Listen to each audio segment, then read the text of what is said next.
Ceci est un livre audio autogénéré par Google. À accent grave. Edhem Kodjo. En reconnaissance d'un leadership humaniste, ouvert et inclusif. Car, titulaire d'un arc à plusieurs cordes, cet homme est pétri de savoir-être, de savoir-faire et de savoir-dire, lesquels trois forment sa compétence visible et son invisible humilité, et le laisse imbu d'espérance, d'idéal et de vie, même en plein désert. Ou devant l'incertitude et le néant. Il est tout le contraire du nihiliste contaminant, lui Edhem Kodjo sait féconder sans compter. Il sait fleurir partout où il est. Semer se laissant choisir, Edhem par son destin se laissant habité par toute mission qui transcende sa seule personne. Les siens ne l'ont pas souvent reconnu. Il demeure pourtant un leader généreux et inclusif, un Africain. Bon chic, bon genre, humain et universel modèle. Courageusement taillé en étoile filante annonciatrice de la force. Du compromis et du grand pardon dans tout espace politique.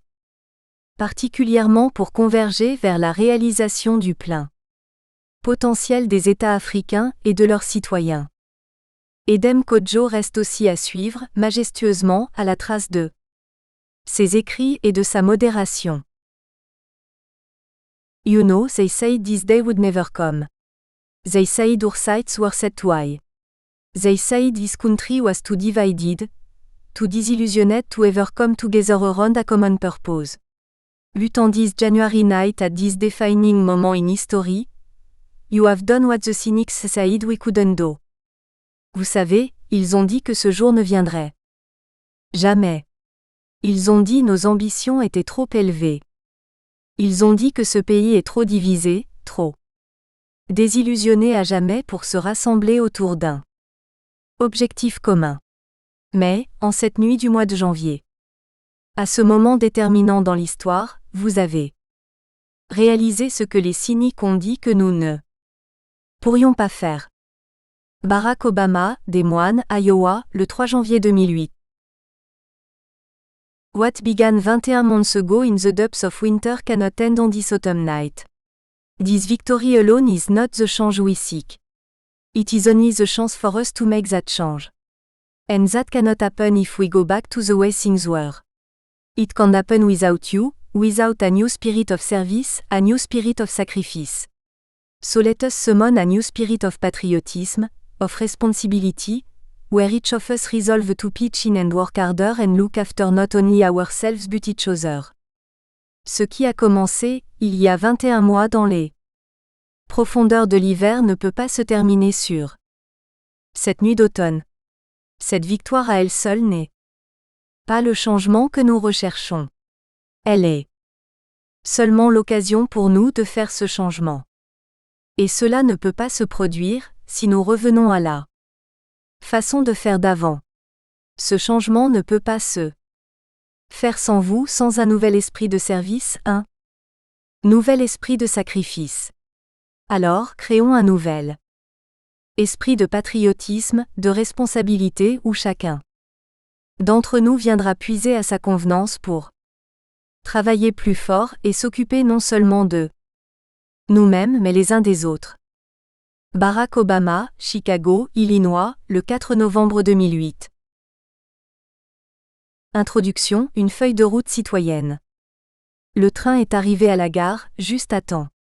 Parti de Springfield, Illinois, il a fait un tour du monde révolutionnaire et attractif, en sympathie et en admiration, avant de revenir s'immobiliser au Grand Park à Chicago, Illinois, cette nuit historique du 4 novembre 2008. C'est la fin d'un voyage présidentiel mouvementé, captivant et aussi des plus contrastés de l'ère des technologies nouvelles de l'information et de la communication. Barack Obama est président des États-Unis d'Amérique. C'est surtout le départ programmé, pour un autre périple de 4 ans avec un équipage nouveau. Les citoyennes et les citoyens des États-Unis d'Amérique se sont vus offrir la possibilité de choisir un autre dirigeant à la tête de leur pays, avec cette fois-ci une conscience particulièrement moins innocente. Le monde a changé depuis les lendemains d'un certain 11 septembre 2001. Mérite-t-il un leadership d'un genre tout à fait nouveau à la tête de la première puissance planétaire ? Après 2 élections controversées successives en ce début de siècle, en 2000 et en 2004 notamment, et en prime une guerre inappropriée en Irak pour, semble-t-il, nous débarrasser des armes de destruction massive et semer la démocratie au passage, le temps est venu d'offrir autre chose au monde que cette ambition de peu de crédibilité. En effet, le monde entier est en attente d'un leadership inclusif depuis ce matin du 11 septembre 2001, même dans le désarroi et face à l'horreur. Et l'enjeu est là, clair, limpide et incontournable. Unir les États-Unis et réunir le monde entier. Juste ambition, noble défi que nul ne peut relever sans conviction, sans écoute, sans humanisme, sans audace, sans compétence, sans éthique, sans abnégation et sans incarnation de l'idéal et de l'espoir du changement dont seuls les grands leaders sont capables. Le changement dont cette Amérique états-unienne a besoin, en tant que nation aux prises avec sa condition de première puissance mondiale fragilisée, le changement dont le monde a soif pour réinvestir sa confiance au pays de tous les rêves humains qu'ils soient technologiques, culturels, scientifiques, sportifs, économiques et autres.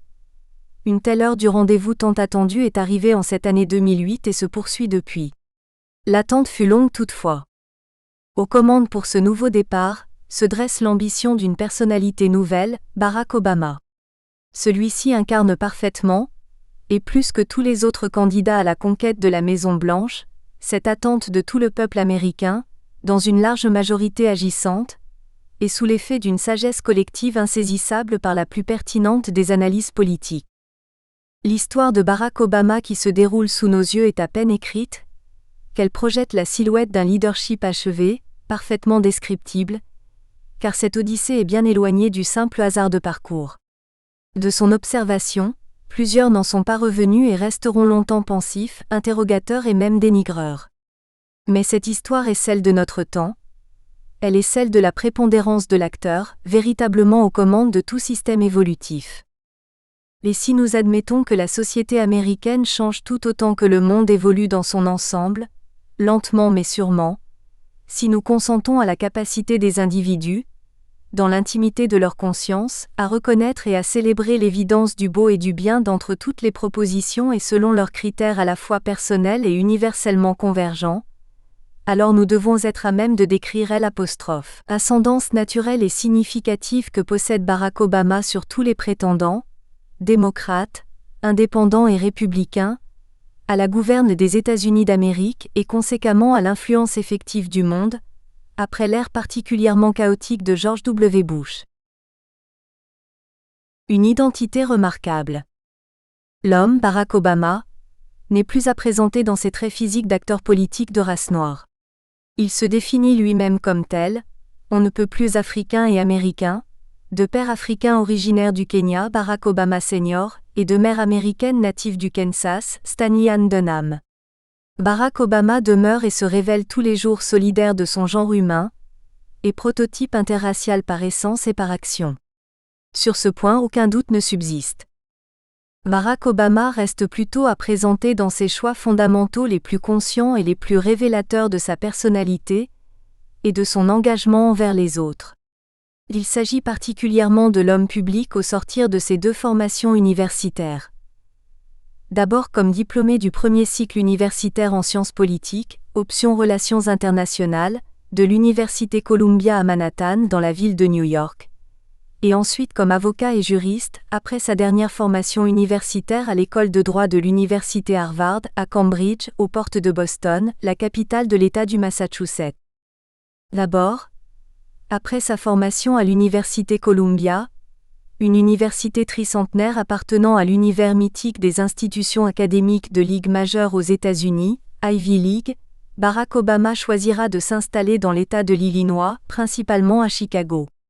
Son travail d'intervenant social dans les communautés pauvres de la banlieue sud de Chicago consistait alors à fournir un encadrement adéquat aux membres et aux fidèles d'une vingtaine d'églises, principalement des familles ainsi que les leaders d'opinion de ces communautés du South Side, non loin du centre-ville, comprenant des secteurs et quartiers ayant reçu, historiquement depuis la fin de la toute Première Guerre mondiale, des communautés noires venues du sud des États-Unis. Il s'agissait essentiellement d'un service d'écoute, de définition de besoins et de recherche de solutions dans le but d'améliorer le sort des individus et des familles de ce secteur urbain soumis à la précarité. Ces personnes avaient de réels besoins d'encadrement pour pouvoir bénéficier ou mettre en œuvre des... Nous espérons que vous avez apprécié cet aperçu. Pour continuer à écouter ce livre audio sur Google Play Livres, utilisez le lien dans la description de la vidéo.